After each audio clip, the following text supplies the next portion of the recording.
Hello everyone, welcome to मेहनत class. आज से जो है हम हमारा एमपी असिस्टेंट प्रोफेसर का जो है कोर्स जो है वो स्टार्ट करने जा रहे हैं, है ना। इस कोर्स के बारे में अगर मैं आपको थोड़ा सा बताऊं तो ये देखो, जैसा कि मैंने आपको इसमें बताया था कि इसमें जो है हमारा कोर्स का सिलेबस कंप्लीट है ना। सिलेबस कंप्लीट है और हम क्या करेंगे, हम जो है हमारे क्वेश्चंस के बेसिस पर जो है अब हम क्वेश्चन प्रैक्टिस स्टार्ट करने वाले हैं। क्वेश्चंस के बेसिस पर ही मतलब हम क्या करेंगे, अब हमारा सिलेबस जो है उसको कंप्लीट करेंगे। किस तरीके से कंप्लीट करेंगे, थोड़ा सा अगर मैं इसको बताऊं तो देखो, हम क्या करेंगे ना, अगर आप लोगों को क्या करना है, आप लोगों को मैं अगर पढ़ने की थोड़ी सी स्ट्रेटेजी बताऊं, देखो आप लोगों को क्या करना है, आपको एमपी असिस्टेंट प्रोफेसर वाले कोर्स में जाना है। उस कोर्स में जाने के बाद आप लोगों को जो भी मैं यहाँ पर क्वेश्चंस करवा रही हूँ, आप लोगों को वो वाले लेक्चर जो है वहाँ पे देखना है ना। आप लोग पहले वो वाले लेक्चर्स वहाँ पर देखेंगे। वो लेक्चर्स देखने के बाद आप क्या करेंगे कि सपोज दैट मैंने कोई यूनिट स्टार्ट की है, सपोज दैट मैंने सेकेंड यूनिट स्टार्ट की, ठीक है। सेकेंड यूनिट स्टार्ट किए तो आप वहां पे जाएंगे और जो भी मैं टॉपिक अभी यहाँ पर मतलब क्वेश्चन करवाऊंगी, आप वहां पे जाके उसके लेक्चर्स देख लेंगे, ठीक है। लेक्चर्स देखने के बाद फिर आप यहाँ पर आएंगे और यहाँ से जो है आप क्या करेंगे, उसी टॉपिक के आपको यहाँ पर क्या हो जाएंगे, क्वेश्चन मिल जाएंगे, तो आपको क्वेश्चन जो है वो यहाँ से लगाने हैं। इस तरीके से जो है आपको यहाँ पर पढ़ना है ना। आई होप आप लोगों की पढ़ाई जो है अब आपने स्टार्ट कर दी होगी, क्योंकि अगस्त में हमारी एग्जाम है, डेट भी आ चुकी है ना। तो पढ़ाई आप लोगों को अभी स्टार्ट कर देनी है बिना टाइम वेस्ट किए, ठीक है। देखो हम क्या करने वाले हैं, आज से जो है हम यूनिट फर्स्ट से स्टार्ट नहीं करेंगे। यूनिट फर्स्ट से स्टार्ट नहीं करने का रीजन ये है कि देखो क्या है उसमें, कि यूनिट फर्स्ट जो है ना पूरी थ्योरेटिकल है। उस यूनिट फर्स्ट में क्या है कि पूरा आपका जो है हिस्ट्री है, केमिस्ट्री की है। उसमें जो जो आपके साइंटिस्ट रहे, एंशियंट साइंटिस्ट, मतलब कंप्लीटली एंशियंट केमिस्ट्री है, तो हम उसको जो है सबसे लास्ट में लेंगे। लास्ट में लेने का रीजन ये है कि वो पूरी थ्योरेटिकल है ना, थ्योरी बेस्ड है, तो इसलिए हम उसको लास्ट में लेने वाले हैं। इसके अलावा आज अब जो है हम स्टार्ट करने वाले हैं कहाँ से, है ना, हम यूनिट 4 से स्टार्ट करने वाले हैं। यूनिट सेकंड थर्ड जो है वो उसको भी मैं करवाऊंगी, ऐसा नहीं मैं सारे यूनिट से करवाऊंगी, लेकिन मैं ये सोच रही थी कि हम क्या करें, थोड़ा सा इजी से हम थोड़ा सा हार्ड की तरफ बढ़े, है ना। तो यूनिट 4 जो है यहाँ से जो है हम ये एकदम बेसिक है, ये सभी लोगों को पता भी है ना। तो इसीलिए मैंने क्या किया, इसीलिए मैंने ये वाली यूनिट उठाई है ताकि हम जो है इसमें करें, ठीक है। अब बात करते हैं हम यूनिट 4 की। तो देखो इस यूनिट 4 में आपको को मैं किस तरीके से कराऊंगी, थोड़ा सा अगर हम इसकी बात करें तो आप लोगों को ये समझ में आएगी, पहले आपको लेक्चर देखना है, देन आपको क्वेश्चन लगाना है, ठीक है। आपको यहाँ पर आके वो क्वेश्चन जो है वो कर लेना है। अब जैसे सपोज दैट मैंने यूनिट 4 स्टार्ट की है, तो यूनिट 4 के बाद जाके लेक्चर देख लेना, ठीक है। लेक्चर देखने के बाद इसमें आ जाना और यहाँ पर आके जो है आप लोग को इसके क्वेश्चन प्रैक्टिस करनी है। तो देखो किस तरीके से करनी है, जैसे मैंने क्या किया, मैंने यूनिट 4 का सिलेबस उठाया, ठीक है। ये आपकी यूनिट 4 है ना। यूनिट 4 में मैंने क्या किया, देखो हर यूनिट को उसने 5 पार्ट्स में जो है डिवाइड किया, ठीक है। 5 पार्ट्स में डिवाइड किया है, तो मैं जो है यहाँ पर आपका कंप्लीट फर्स्ट पार्ट लेकर आई हूँ, है ना। इस कंप्लीट फर्स्ट पार्ट में आप लोग चेक कर सकते हैं, ठीक है। क्या करना कि ये पार्ट जो है देखो, अब इसमें जो है आपको जरूरत नहीं पड़ेगी। अगर मैं स्पेसिफिकली इस टॉपिक की बात करूं, तो आपको जो है क्रैश कोर्स में जाके वहां से मतलब जो डिटेल्ड कोर्स है ना हमारा असिस्टेंट प्रोफेसर का, आपको वहां पर जाके इसको पढ़ने की जरूरत नहीं। क्यों, ये भी मैं बताऊंगी आपको, अभी समझ में आ जाएगा। आपको इस मतलब स्पेसिफिकली इस टॉपिक के लिए वहां जाके पढ़ने की जरूरत नहीं। किस टॉपिक के लिए जाना है मैं आपको वो भी बता दूंगी, ठीक है। क्योंकि हम यहाँ पे स्पेसिफिकली की क्वेश्चन प्रैक्टिस से ही, है ना, हम क्या कर रहे हैं, क्वेश्चन प्रैक्टिस के बेसिस पर ही जो है हम हमारा सिलेबस कंप्लीट करने वाले हैं और यही हमारा टारगेट रहने वाला है ना। इसीलिए देखो इसमें मैंने क्या किया है कि आपको कंप्लीटली मतलब देखो ये जो आपके ये जो टॉपिक्स है, ये टॉपिक्स जो है वो किस तरीके से, वो बहुत ज्यादा डिटेल में नहीं है, बहुत शॉर्ट शॉर्ट छोड़िए। तो मैंने ना इसीलिए इसमें ये वाला जो यूनिट 4 है, इसमें जो है मैंने ये जो उसका फर्स्ट पार्ट है, ये पार्ट 5 पार्ट में डिवाइड किया। तो यूनिट 4 के जो है इसलिए इस तरह के सबके 5 पार्ट आएंगे, है ना।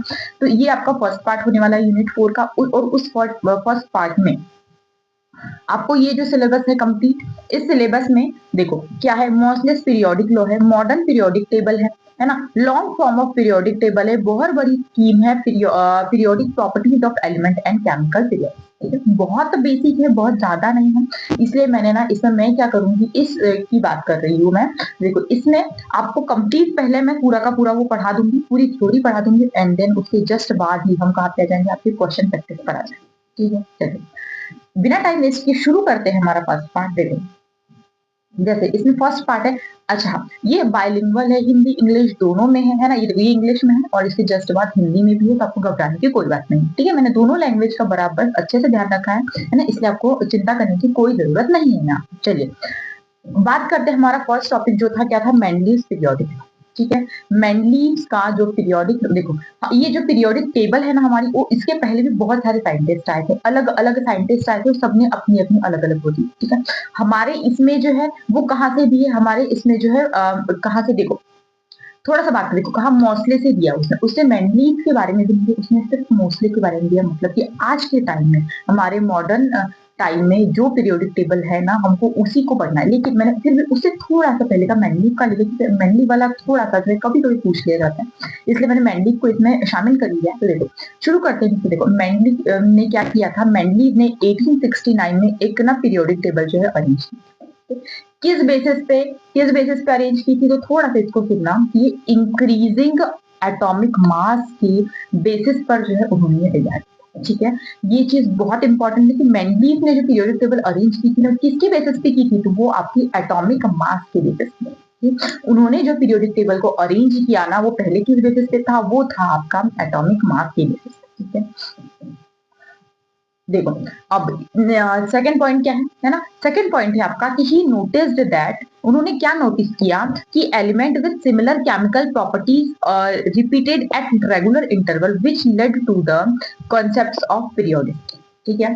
फिर क्या बोल रहा है कि his table had 8 groups and several sub groups, Mendeleev even left gaps for undiscovered elements like gallium, germanium, scandium and predicted their property, ठीक है। ये सब उन्होंने किया था। थोड़ा सा अगर हम इसको हिंदी में देखें तो देखो उन्होंने क्या किया था कि इन तत्वों को उनके इसमें ये एक ही चीज इंपॉर्टेंट है, क्या इंपॉर्टेंट है कि भाई इसमें परमाणु द्रव्यमान के क्रम में व्यवस्थित किया था, है ना। लेकिन आज के टाइम में जो हमारी प्रेजेंट में जो पीरियोडिक टेबल है वो किस बेसिस पे है, तो वो है आपकी एटॉमिक नंबर के बेसिस, ठीक है। ये चीज ध्यान रखना कि पहले जो थी मेंडलीव ने जो की थी वो एटॉमिक मास के बेसिस पे, जबकि अभी जो है प्रेजेंट में मोस्ले ने जो की है वो एटॉमिक नंबर के बेसिस पे। ये भी हम आगे पढ़ेंगे, अभी मैं मेंडलीव का बता दूं, स्पेसिफिकली उसकी बात करते हैं कि परमाणु द्रव्यमान के क्रम में व्यवस्थित है, ठीक है। पहली चीज क्लियर हो गई कि मेंडलीव ने क्या किया भाई, परमाणु द्रव्यमान के क्रम में जो है इन्होंने व्यवस्थित किया था इसको, ठीक है। चलिए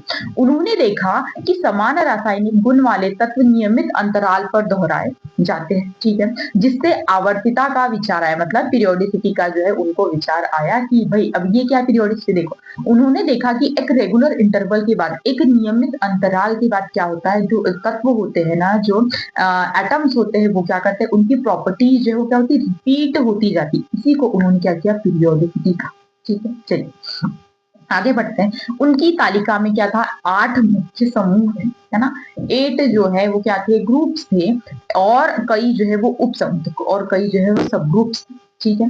मेंडलीव ने अज्ञात तत्वों के लिए, है ना, जो तत्व उन्होंने मतलब अभी जो पीरियोडिक टेबल है वो तो बस उन्होंने क्या किया कि एटॉमिक नंबर के बेसिस पे, मतलब कि इसका जो ज्यादातर उन्होंने काम किया ना वो मेंडलीव सर ने ही किया, ठीक है। उन्होंने ही क्या किया था, देखो उन्होंने क्या किया था कि बहुत स्पेसिफिक तरीके से उन्होंने पीरियोडिक टेबल को अरेंज किया, उन्होंने अज्ञात तत्वों के लिए भी उन्होंने जगह छोड़ी, है ना, और उनके जो है गुणों की भविष्यवाणी की, जैसे गैलियम के लिए, जर्मेनियम के लिए और कैडमियम, ठीक है। चलिए आई होप ये मेंडलीव वाला जो आपको क्लियर हो गया होगा। इसमें इंपॉर्टेंट बात क्या थी जो मैंने सर्कल कर दिया है कि क्या ये एटॉमिक मासेस के बेसिस पे जो है इन्होंने अरेंज किया था, ठीक है। जैसे इसमें भी है किसके, इंक्रीजिंग एटॉमिक मास के बेसिस, ठीक। चलिए एटॉमिक मास के बेसिस पे मेंडलीव ने जो है अरेंज किया था। बढ़ते हैं आगे। अब इसकी लिमिटेशन सुन लो। इसकी लिमिटेशंस क्या है कि some elements were placed in wrong order because properties did not always follow atomic mass. जी बिल्कुल सही था। देखो उन्होंने क्या किया था ना कि उन्होंने एटॉमिक मास के बेसिस पे अरेंज किया था, लेकिन क्या था, उन्होंने ही बोला था कि रेगुलर इंटरवल के बाद प्रॉपर्टीज जो है वो क्या करती है, प्रॉपर्टीज जो है वो मैच करती है, ठीक है। लेकिन क्या हुआ कि कुछ एलिमेंट्स ऐसे थे, है ना, जो गलत जगह पे रखे हुए थे, क्योंकि उनकी प्रॉपर्टीज जो है वो क्या होते, did not always follow atomic mass, atomic mass को फॉलो नहीं करते, ठीक। चलिए फिर क्या बोल रहा है, अब देखो किसमें, क्योंकि देखो उन्होंने क्या किया था ना, एटॉमिक मास के बेसिस पे अरेंज किया था। अब एटॉमिक मास के बेसिस पे अगर हम देखें तो देखो कोबाल्ट के बाद निकिल आता है, कोबाल्ट आता है आपको 27 नंबर पे और निकिल जो आता है वो आता है आपका 28 नंबर पे। ठीक है, तो कोबाल्ट का जो एटॉमिक मास है वो देखो कितना है 58.9, ठीक है, जबकि निकिल का कितना है 58.7 है। तो देखो उन्होंने एटॉमिक मास की बेसिस पे अरेंज किया, लेकिन एटॉमिक मास तो है वो एटॉमिक मास क्या सही वो आ रहे हैं, बिल्कुल भी नहीं आ रहे। देखो इसका 58.9 हो गया जबकि इसका तो 58.7 है ना, तो ये अलग अलग है ना, मतलब कि यहीं पे उसका जो ऑर्डर है वो गलत हो गया कि भाई पहले ही ज्यादा मास वाला आ गया उसके बाद कम मास वाला आ गया, तो यही पे आपका गलत हो गया। ठीक है, ये इसकी कुछ लिमिटेशन है ना। जैसे फिर इसमें ये देखो इसमें भी सेम यही है ना, इसका रिवर्स ऑर्डर हो गया। देखो इसका भी 127.6 है, इसका 126.9, यहाँ पर भी सेम यही चीज है। No clear explanation for isotopes, isotopes के लिए उन्होंने कोई क्लियर एक्सप्लेनेशन नहीं दिया था कि मोस्टली हमें इन सब के बारे में बताया है। ठीक है, position of hydrogen was confusing, hydrogen की पोजीशन जो थी वो कंफ्यूजिंग थी। अब कहाँ है हम उस पर भी बात करेंगे। ठीक है, तो ये सारी कुछ लिमिटेशन है, थोड़ी सी माइंड में रख लेना है ना, इतना ज्यादा स्पेसिफिकली नहीं, बस आपको पूछा जाता है एटॉमिक मास के बेसिस पे, एटॉमिक नंबर के बेसिस पे। बाकी मैंने बहुत अच्छे से एक्सप्लेन कर दिया है कि आपको जो है वो क्या था मैंडलिव के इसमें और उन्होंने और क्या लिमिटेशन थी। ठीक है, चलिए बढ़ते हैं आगे। अब देखो अच्छा ये हिंदी में है, देखो इसमें क्या है कि कुछ तत्व गलत क्रम में रखे गए क्योंकि गुण परमाणु द्रव्यमान के अनुसार नहीं थे, है ना, परमाणु द्रव्यमान के अनुसार उनके गुण नहीं थे। क्यों? क्योंकि भाई ये देखो ये चीज मैं एक्सप्लेन कर चुकी हूँ, ये एटॉमिक मासेस है ना, उन्होंने समस्थानिकों को आइसोटोप को स्पष्ट विवरण नहीं दिया था और हाइड्रोजन का स्थान जो है ये भी वो स्पष्ट नहीं था। ठीक है, चलिए बढ़ते हैं आगे। अब देखो नेक्स्ट किसका आ जाता है, नेक्स्ट आ जाता है आपका Moseley's contribution and modern periodic table. अब ये जो है हमारे करंट में है ना, करंट में जो पीरियोडिक टेबल है वो मोसले सर ने ही दी थी, है ना, और इसी को हम मॉडर्न पीरियोडिक लॉ भी बोलते हैं। ठीक है, अब देखो इसमें क्या पहली बात की हेनरी मोसले ने 1930 में स्टडीड, एक इंपॉर्टेंट चीज ध्यान रखना इसको कि पूछेगा कि कौन सी स्पेक्ट्रोस्कोपी से भाई देखा था, तो ये कौन सी स्पेक्ट्रोस्कोपी से देखा था भाई, एक्सरे स्पेक्ट्रा आया था, एक्सरे स्पेक्ट्रोस्कोपी से जो है उन्होंने देखा। ये चीज क्लियर है ना, एक्सरे स्पेक्ट्रोस्कोपी से देखा था। ठीक है, and found that each element has a unique atomic number, और उन्होंने देखा कि जो हर एलिमेंट है सबका जो यूनिक एटॉमिक नंबर होता है। ठीक है, he showed that atomic number not atomic mass, उन्होंने क्या बोला है ना, he showed that atomic number not atomic mass determines the properties of element. उन्होंने क्या देखा कि भाई मैनलिव ने क्या बोला था, मैनलिव सर ने ये बोला था कि भाई एटॉमिक जो है वो मासेस जो है वो प्रॉपर्टीज को जो है वो डिटरमाइन करते हैं, लेकिन ऐसा नहीं था। मोस्टली सर ने उसको करेक्ट किया, उन्होंने बोला कि भाई एटॉमिक मास नहीं एटॉमिक नंबर जो है वो प्रॉपर्टीज को अच्छे से जो है डिस्क्राइब कर। ठीक है, चलिए नेक्स्ट है this resolve anomalous like cobalt nickel and ये टेल्यूरियम आयोडीन। ठीक है, तो ये जो है उन्होंने इस तरीके से बताया है ना, उन्होंने इसका एनोमलियस बिहेवियर को बताया कि उन्होंने एटॉमिक नंबर की बेसिस पे किया, तो बिल्कुल ठीक था, है ना। इसलिए ये भी जो है ये जो यहाँ पर देखो उसमें एटॉमिक मास के बेसिस पे था जो कि उसके मास जो है वहां पे इनकरेक्ट हो गए थे, लेकिन यहाँ पे एटॉमिक नंबर की बेसिस पे तो यहाँ पे इसका जो एनामोलस बिहेवियर था ये भी सही हो गया। ठीक है, चलिए नेक्स्ट क्या है कि modern periodic law the properties of elements are periodic function of their atomic number, और इस लॉ के अकॉर्डिंग है ना, इस लॉ ने क्या बोला थोड़ा सा इसको सुनना। देखो ये लॉ क्या बोलता है भाई, ये लॉ बोलता है कि पीरियोडिक फंक्शन, ये देखो ये इंपॉर्टेंट है इसको ध्यान रखना है ना, ये इंपॉर्टेंट है। ठीक है, चलिए ठीक है, क्या बोल रहा है कि modern periodic law the properties of elements are periodic function of their atomic number, जो एलिमेंट्स की जो प्रॉपर्टीज होती है ना वो पीरियोड ये एटॉमिक नंबर का जो है पीरियोडिक फंक्शन होती है, ना कि एटॉमिक मास। ठीक है, समझ गए, मेंडलीव ने एटॉमिक मास के बेसिस पे कहा था, मोस्ले ने एटॉमिक नंबर के बेसिस पे कहा था। ठीक है, कौन सी स्पेक्ट्रोस्कोपी, एक्सरे स्पेक्ट्रोस्कोपी। ठीक है, जो जो इंपॉर्टेंट चीजें मैं आपको बताते हुए चल रही हूँ, है ना। देखो ये क्या था कि किसने भाई एक्सरे स्पेक्ट्रा है ना किसका अध्ययन किया, तो भाई एक्सरे स्पेक्ट्रा का अध्ययन किया, किस बेसिस पे है, तो उन्होंने बोला था कि ये तत्वों के गुण उनके परमाणु क्रमांक के जो है ये आवर्ती फलन होते हैं। ठीक है, ये चीज है ना, ये मैं प्रीवियस में इसको डिस्कस कर चुकी हूँ, इसलिए मैं इसको थोड़ा सा शॉर्ट में रही हूँ, है ना।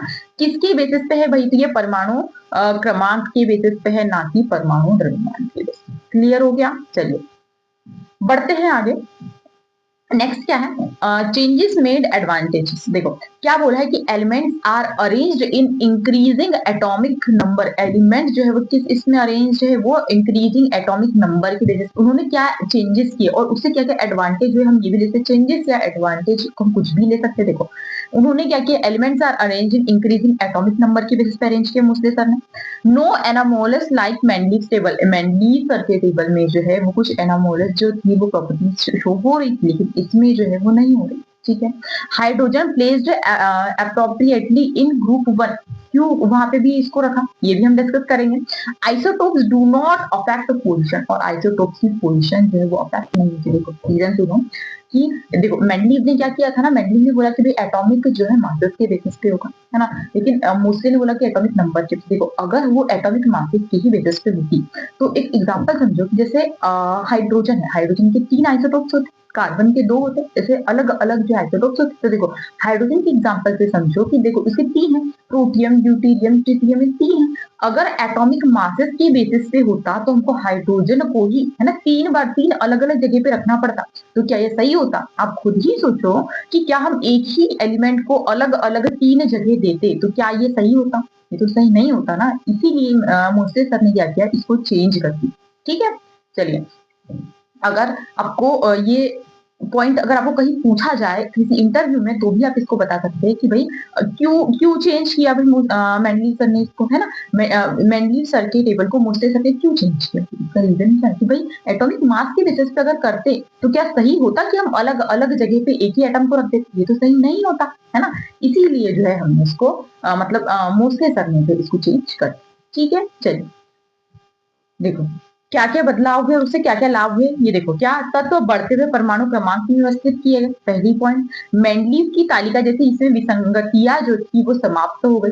हाइड्रोजन का सही स्थान जो है वो ग्रुप में जो है ग्रुप 1 में जो है उसको दे दिया गया। और आइसोटोप तत्व का सही स्थान जो है वो आइसोटोप तत्व का स्थान प्रभावित नहीं करते। क्यों नहीं करते? क्योंकि देखो ये वही चीज है जो मैंने अभी बताई कि भाई आइसोटोप को अगर हम अलग अलग जगह पे रखते तो भाई एटॉमिक जो आपके एटम्स थे उनका जो प्लेस है वो डिस्टर्ब होता ना, है ना। लेकिन वो जब एटॉमिक नंबर की बेसिस पे अरेंज किया तो वो एक ही जगह पर वहां पर आ गए, है ना। जैसे प्रोटियम, ड्यूटेरियम, ट्रिटियम वो तीनों एक ही जगह पे आ गए।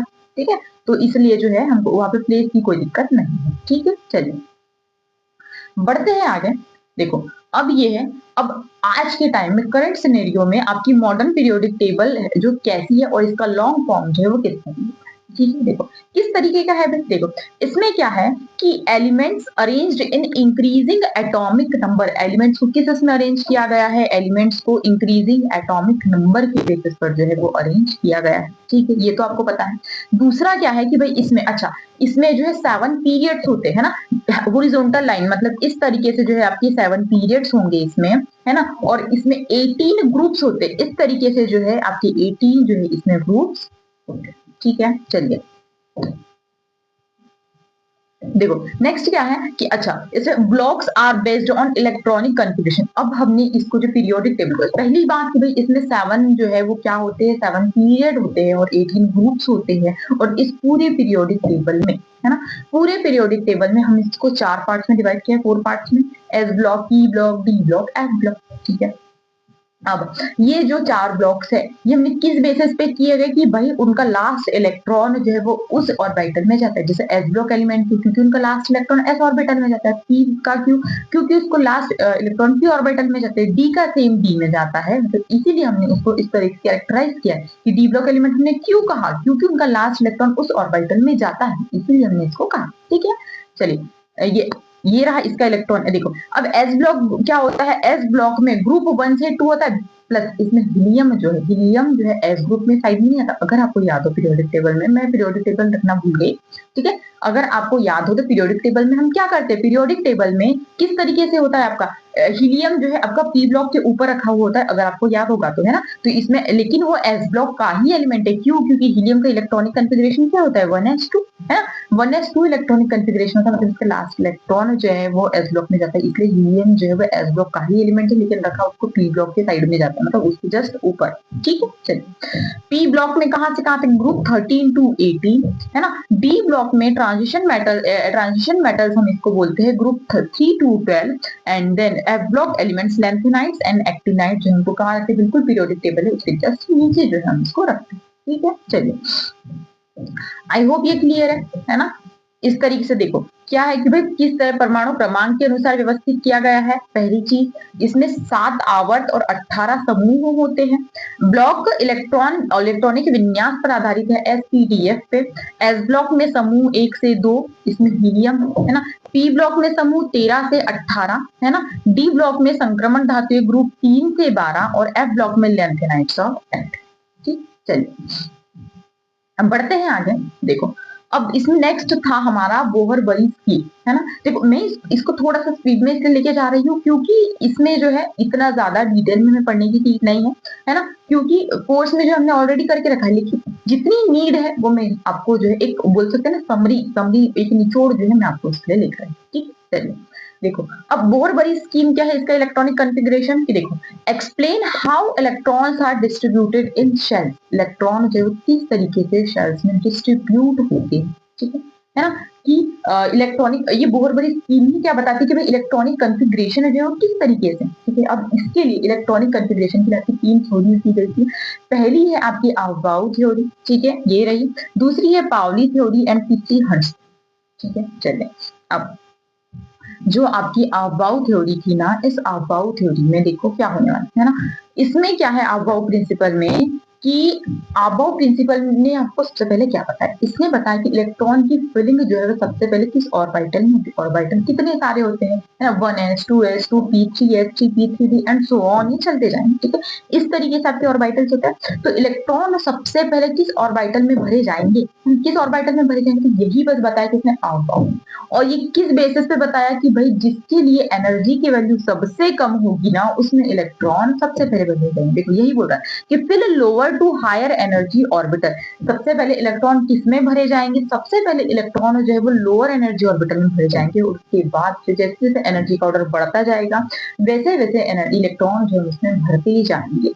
ठीक है, अब एनर्जी किस तरीके से डिसाइड करेंगे है ना। एनर्जी किस तरीके से डिसाइड करेंगे तो देखो ये इसने क्या बताया कि भाई किसके अकॉर्डिंग n+l रूल के अकॉर्डिंग जो है हम एनर्जी को डिसाइड करेंगे। n क्या है प्रिंसिपल क्वांटम नंबर, l क्या है एजीमुथल क्वांटम नंबर है ना। ये सब निकालते एक बेसिक चीज है आती होगी आपको। ठीक है, या फिर आप कोर्स में से आप इसको देख लेना। ठीक है ना। और अगर आपको कोर्स में समझ में नहीं आता है आप इसको बता सकते हैं, मैं इसको डिटेल में जो आपको फिर से इसको करवा दूंगी, कोई इशू नहीं। ठीक है, चलिए अब देखो क्या बोल रहा है कि फिर lower to higher energy electron जो है वो किसमें lower to higher energy orbital में इलेक्ट्रॉन भरे जाएंगे। मतलब एनर्जी जो है वो सबसे पहले लो एनर्जी ऑर्बिटल में देंगे, जैसे जैसे एनर्जी बढ़ती जाएगी वैसे वैसे इलेक्ट्रॉन हम बढ़ते जाएंगे। तो सबसे पहले हम कम एनर्जी वाले ऑर्बिटल में इलेक्ट्रॉन को भरेंगे। एनर्जी किस बेसिस पे निकालेंगे n+l रूल के अकॉर्डिंग हम एनर्जी निकालेंगे। n क्या है प्रिंसिपल क्वांटम नंबर, l क्या है एजीमुथल क्वांटम नंबर। ठीक है, जिसके लिए n+l की वैल्यू कम होगी उसके लिए शॉर्ट में बोलूं तो यही कि n+l की वैल्यू जिसके लिए कम होगी इलेक्ट्रॉन सबसे पहले उस ऑर्बिटल में भरे जाएंगे। अगर सपोज दैट किसी भी दो ऑर्बिटल के लिए n+l की वैल्यू सेम आ जाती है ना, कि दो ऑर्बिटल के लिए n+l वैल्यू अगर ये वैल्यू क्या आ गई सेम आ गई, जैसे ऐसा होता है 3d के लिए और 4f के लिए जो है ना इलेक्ट्रॉन n+l की वैल्यू देखो इसके लिए n+l वैल्यू चेक करो है ना। जैसे मैं आपको वैल्यू चेक करना भी बता देती हूँ। ठीक है, देखो अब 4n की वैल्यू जो है जो आपका n है ना वो क्या है जो आपकी नंबर्स लिखे हुए वो आपकी n है। जैसे 4f के लिए n की वैल्यू क्या हो जाएगी, देखो 4f के लिए आपकी n की जो वैल्यू है वो देखो किस तरीके से 4 के लिए n की वैल्यू 4 प्लस f के लिए क्या होता है देखो काउंट करो s p d and then f। ठीक है, इस तरीके से s के लिए आता है 0, ये l की वैल्यू बताइए 0 1 2 एंड देन 3। तो f के लिए क्या आ गई 3 आ गई। तो 4 प्लस 3 कितना हो गया 7 आ गया टोटल 7 आ गया। इलेक्ट्रॉन पहले किस में देखो ये आ गया 7। अब 3d के लिए अगर हम बात करें तो देखो 3d के लिए अगर हम बात करें तो n की वैल्यू कितनी आ गई यहाँ पे 3 है ना। 3 प्लस कितना आ गया यहाँ पे 2। इस तरीके से जो है जस्ट अ मिनट 4f नहीं है 4s होगा है ना, सो सॉरी 4s होगा 3d की ये 4s है। ठीक है 4s। ठीक है, अब देखो s s के लिए जो आपकी वैल्यू कितनी आती है 0, तो 4 प्लस 0 कितना आया, 4 प्लस 0 आया आपका 4, एंड इसके लिए कितना आया 3 प्लस 2 5 आया। इसलिए इलेक्ट्रॉन जो है आपके पहले 3D में नहीं भरे जाते, 4s में भरे। अगर आपको याद हो तो इलेक्ट्रॉन कैसे भरे जाते हैं, पहले 1s में, फिर 2s में, फिर 2p में, है ना, फिर 3s में, फिर 3s के बाद में फिर 3p में, और फिर 3d में नहीं भरे जाते, फिर 4s में भरे जाते हैं, एंड देन फिर 3d में भरे जाते हैं। इस तरीके से जो है आपके इलेक्ट्रॉन भरे जाते हैं, ठीक है ना। अब मैं तो ये बता रही थी कि एनर्जी n प्लस एल की निकालेंगे, किस तरीके से निकालेंगे मैंने आपको वो भी बता दिया। अगर आपको ये भी डिटेल में चाहिए आप बोल सकते हैं, मैं आपको वो भी करवा दूंगी, ठीक है, कोई इशू नहीं। इसके बाद n प्लस एल वैल्यू कम वाली हो गई, ठीक है। इसके बाद अगर किन्हीं दो ऑर्बिटल के लिए n प्लस एल की वैल्यू अगर सेम आ जाती है ना, तो आप इलेक्ट्रॉन किस में भरेंगे, जिसके लिए n की वैल्यू कम हो। सपोज दैट आपकी दोनों के लिए वैल्यू कितनी आ गई, कोई भी दो ऑर्बिटल है ना। अब सपोज दैट यही 3d और 4s है, तो मैं सपोज करने को बोल आती नहीं है, वैल्यू अलग अलग आ रही है, आपने देखा। सपोज दैट इन दोनों के लिए वैल्यू जो है कितनी आई 4 है ना, दोनों के लिए वैल्यू 4 है। तो इलेक्ट्रॉन आप सबसे पहले किस में भरेंगे, जिसके लिए n की वैल्यू कम हो, मतलब 3d में n की वैल्यू कम है, छोटा है 4 बड़ा है, तो n वैल्यू 3d में कम है, इसलिए इलेक्ट्रॉन सबसे पहले आप 3d में भरेंगे, ना कि 4s में, ठीक है। आई होप ये आपको क्लियर है, ठीक है। चलिए इसके बाद है ना, इसके बाद की अगर मैं बात करूं तो ये तो हो गया आपका अफबाउ प्रिंसिपल, ठीक है, अफबाउ प्रिंसिपल हो गया ये आपका। इसके बाद है ना, इसके बाद की अगर हम बात करें तो ये हो गया, ठीक है, n प्लस एल रूल के अकॉर्डिंग जो है वो आप इसको कर सकते हैं, ठीक है। चलिए, और अगर किन्हीं दो ऑर्बिटल के लिए n प्लस एल की वैल्यू सेम आ गई तो फिर इसके बाद में आप किसको प्रायोरिटी देंगे, इसके बाद जो है आप प्रायोरिटी देंगे आपकी लीस्ट एन वैल्यू को, ठीक है, लीस्ट एन वैल्यू, ठीक। चलिए नेक्स्ट बात कर लेते हैं। पाउली प्रिंसिपल क्या बोलता है, पाउली का प्रिंसिपल क्या बोलता है कि इलेक्ट्रॉन, देखो पाउली ने ये बोला था कि भाई एक एटम है, एक एटम में जो है वो एक एटम में कोई दो इलेक्ट्रॉन है, तो दो इलेक्ट्रॉन की चारों क्वांटम नंबर्स की जो वैल्यू है समान नहीं हो सकती है ना, मतलब मैक्सिमम 2 इलेक्ट्रॉन्स पर ऑर्बिटल, ठीक है, ये पाउली ने बोला था, ठीक है। ये पाउली ने बोला था कि अगर कोई एक एटम है ना, जैसे कोई एक एटम है, जैसे सपोज दैट एक हाइड्रोजन में एक इलेक्ट्रॉन है ना, हाइड्रो नहीं, आप हीलियम ले लो, हीलियम में ले लो, हीलियम के दो इलेक्ट्रॉन, ठीक है, हीलियम के दो इलेक्ट्रॉन। अब ये एक ही एटम है हीलियम, इसमें दो इलेक्ट्रॉन है ना, एक इस तरीके से एक इस, दो इलेक्ट्रॉन, तो इन दोनों इलेक्ट्रॉन के लिए क्वांटम नंबर्स की जो वैल्यू आएगी ना वो अलग अलग, कोई भी तीन मैच कर जाए लेकिन चारों कभी मैच नहीं, कभी भी मैच नहीं करेगी। इस तरीके से जो है ये होता है, ठीक है। चलिए पाउली रूल ये था।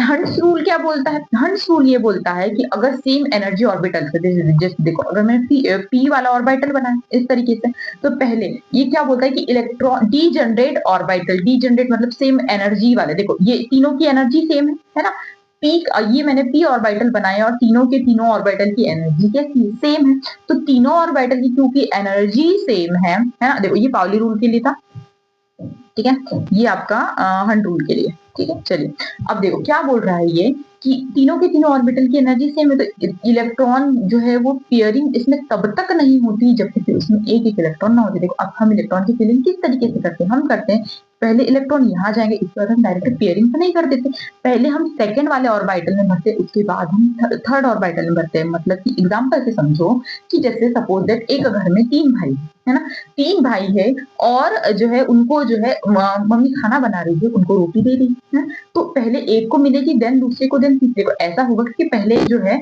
अगर तीनों साथ में खाना खाना बैठे हैं तो ऐसा तो नहीं होगा कि एक ही बार में जो है एक ही को मतलब पहले पेट भर खिला दिया उसके बाद में फिर दूसरे को फिर तीसरे को, नहीं, पहले एक एक को जो है पहले एक को एक देगी, फिर दूसरे को दूसरी, फिर तीसरे को तीसरी, देन उसके बाद में जब फर्स्ट वाले को देगी फिर सेकंड को, देन थर्ड को, इस तरीके से आपकी पेयरिंग होगी। तो ये आपके तीन हो गए, इसके बाद में आपका fourth, then fifth, then sixth, इस तरीके से जो है आपके हंट रूल ने ये बताया कि भाई पहले इसमें सिंगली ऑक्यूपाइड होंगे इलेक्ट्रॉन्स और उसके बाद हम डबली जो है जब सारे सिंगल हो जाएंगे उसके बाद हम उसमें डबली जो इलेक्ट्रॉन्स को देंगे, ठीक है।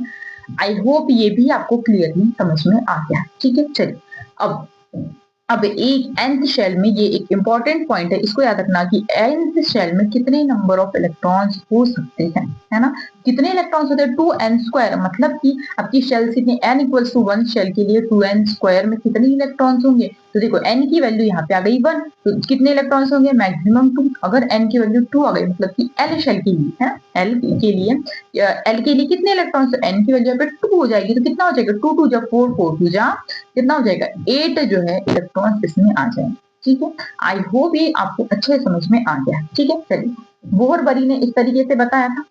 ठीक है, आगे बढ़ते हैं, है ना, ये इसमें हिंदी में लिखा है, या देख लेना। ठीक है, इसको मैंने अच्छे से एक्सप्लेन कर दिया। ठीक है, चलिए क्या बोला है कि निचली ऊर्जा में उच्च ऊर्जा कक्षाओं में भरा जाता है आपगाव प्रिंसिपल के अकॉर्डिंग, जो मैंने प्योर हिंदी में मैंने आपको जो है बता दिया है। एंड देन ये क्या है, ये मैंने आपको लिख दिया। ठीक है, चलिए बढ़ते हैं आगे। ठीक है, चलो अब क्या है, periodic properties and there chemical properties. अब थोड़ी सी इसकी बात करते, देखो हमारी कौन कौन सी पीरियोडिक प्रॉपर्टीज होती है ना, देखो एटॉमिक रेडियस होती है, ionization energy, electron affinity, metallic character. ठीक है, हमको डेफिनेशन नहीं पूछता, हमको बस इसका ऑर्डर पूछता है ना। डेफिनेशन भी आपको जो कोर्स में डिटेल में मिल जाएगी। ठीक है, अगर आपको डिटेल में पढ़ना है तो, अदरवाइज शॉर्ट में चलना है आप यहाँ से फॉलो कर सकते हैं। ठीक है, देखो क्या है, कोर्स भी आपको जो है इसी बैच के साथ अवेलेबल है, बिल्कुल फ्री ऑफ कॉस्ट। ठीक है, आपको उसके लिए अलग से पे करने की जरूरत नहीं है। अगर आपने ये बैच लिया है तो आपको जो है वो कोर्स भी आपके साथ, आपको जो है इसके साथ अवेलेबल होगा। ठीक है, चलिए आप वहां से इसको डिटेल में अगर पढ़ना है तो वहां से इसको चेकआउट कर सकते हैं। ठीक है, चलिए across a period left to right आवर्स में, है ना, बाएं से दाएं जाने पर, देखो कहाँ से हम लेफ्ट टू राइट जाते हैं, मतलब हम किसमें, एक पीरियड में 7 पीरियड थी हमारी, सॉरी हाँ 7 पीरियड थी हमारी, लेफ्ट टू हम राइट जाते हैं तो क्या क्या होता है, देखो एटॉमिक रेडियस में क्या होता है, एटॉमिक रेडियस देखो जैसे ही आप कहाँ जाते हैं पीरियोडिक टेबल में लेफ्ट टू राइट रहते हैं तो आपको याद होगा कि जैसे ही हम इधर से इधर जाते हैं ना तो एटॉमिक साइज डिक्रीज हो जाता है। ठीक है, साइज डिक्रीज होता है क्या, तो क्या एटॉमिक रेडियस बिल्कुल घटती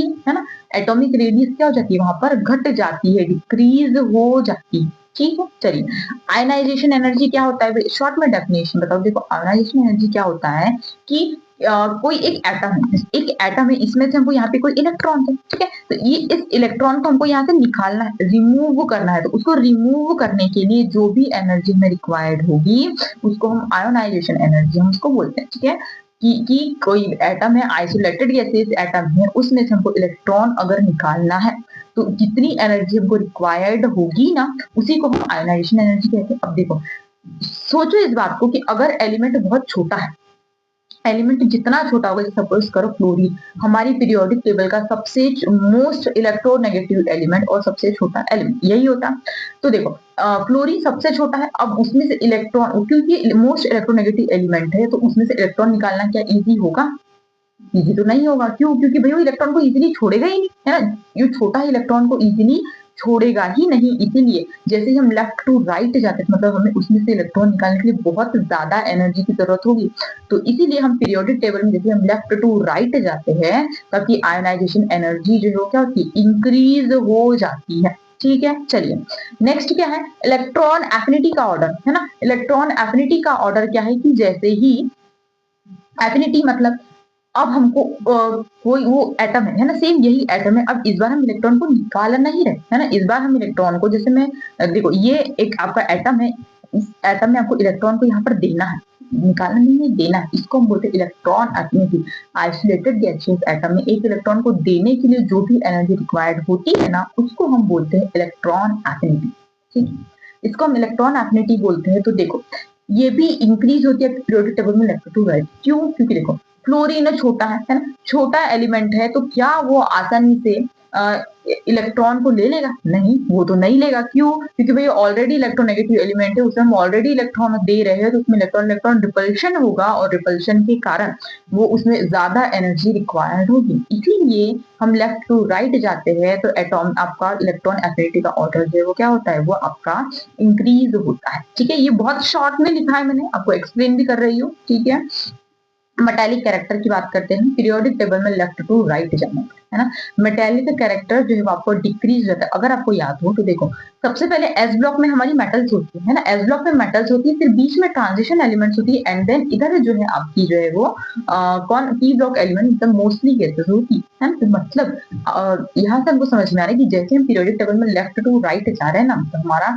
नॉन मेटेलिक कैरेक्टर बढ़ रहा है ना, नॉन मेटेलिक कैरेक्टर बढ़ रहा है, मतलब कि मेटेलिक कैरेक्टर क्या हो रहा है, डिक्रीज हो रहा है। ठीक, चलिए। तो एवरीवन ये था आपका अक्रॉस अ पीरियड। अब हम बात कर लेते हैं किसकी, ग्रुप की।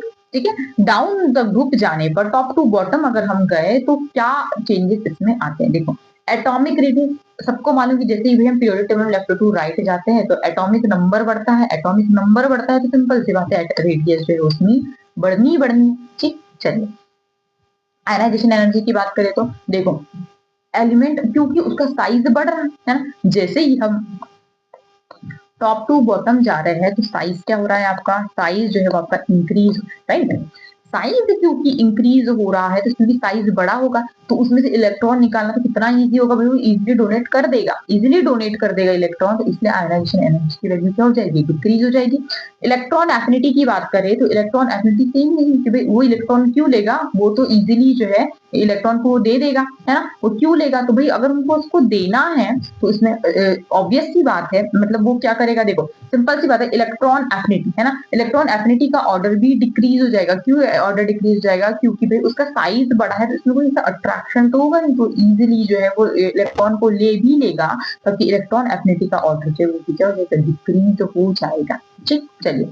मेटेलिक कैरेक्टर की बात करें तो मेटेलिक कैरेक्टर क्योंकि इलेक्ट्रॉन इजीली दे दिए जाएंगे तो वही तो मेटल्स होते हैं इलेक्ट्रॉन दे देते हैं, तो आपका मेटेलिक कैरेक्टर जो वो बढ़ जाएगा। मतलब सिंपल सा समझो, साइज जो है साइज आपका बढ़ रहा है, मेटेलिक कैरेक्टर का बढ़ रहा है, साइज घट रहा है, मेटेलिक कैरेक्टर का घट रहा है। ठीक है, चलिए अब बढ़ते हैं आगे। ठीक है, चलिए।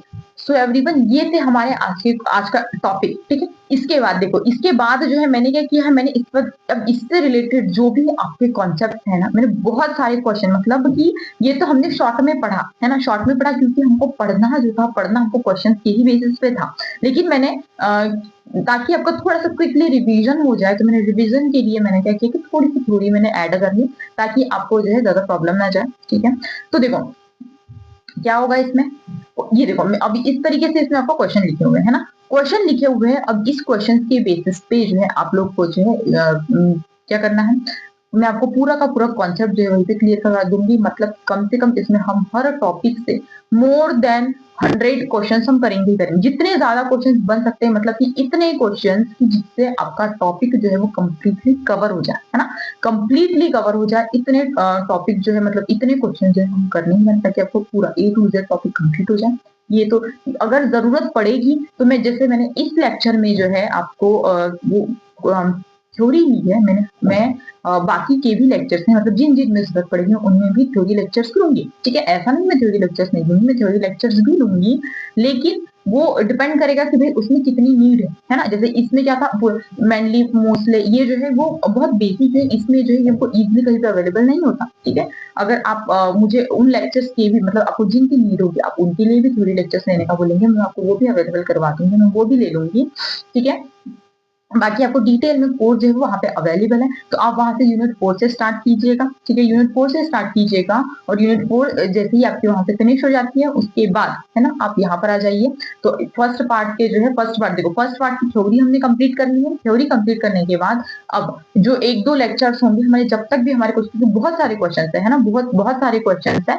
ठीक है, तो ये क्वेश्चन जैसे फिनिश होंगे हम सेकंड पार्ट पे आ जाएंगे। ठीक है, तो हम इस तरीके से बढ़ने वाले हैं। सो एवरीवन आज के लिए बस इतना। जो हमारा कल का लेक्चर होगा नेक्स्ट वाला, उस नेक्स्ट लेक्चर में जो है हम क्या करेंगे, अब हम क्वेश्चन प्रैक्टिस करेंगे, है क्वेश्चन प्रैक्टिस की बेसिस पर ही जो है मैं आपको कॉन्सेप्ट इसमें क्लियर करूँ, क्योंकि जो भी थ्योरेटिकल पार्ट था, देखो अगर मैं आपको इसमें थोड़ा सा बताऊं तो देखो इस पार्ट की अगर हम बात करें,